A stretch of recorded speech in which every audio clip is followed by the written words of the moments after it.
કેમ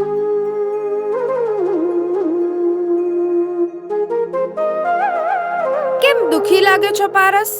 કાંઈ નહીં, આ બગીચો મને મારા જીવ કરતા પણ વહાલો છે. પરંતુ અત્યારે ફૂલછોડ અને લીલાછમ બગીચો સુકાઈ જતા મારો બહુ જીવ બળે છે. આને શું થયું હશે? ખબર નહીં આ કેમ સુકાઈ જતા હશે. એ હાલને આપણે પિઝા મંચુરિયન ખાવા જઈએ. તું જાને હવે. આ રોજ રોજ તારા પિઝા અને મંચુરિયન ખાઈને તો હું બીમાર પડ્યો છું, અને તારે હજી પિઝા અને મંચુરિયન ખાવા જવું હે? છે? કેમ એમ? આ જો ને, શાકભાજીમાં કેમિકલ ને કલર ને બધું આવવા માંડ્યું છે.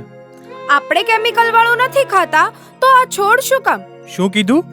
કેમિકલ વાળું? હા, કેમિકલ વાળું. આ ખાતર. મને લાગે છે એટલે જ આ મારો બગીચો સુકાઈ રહ્યો છે. લ્યો, હવે ત્યારે સમજાયું ને?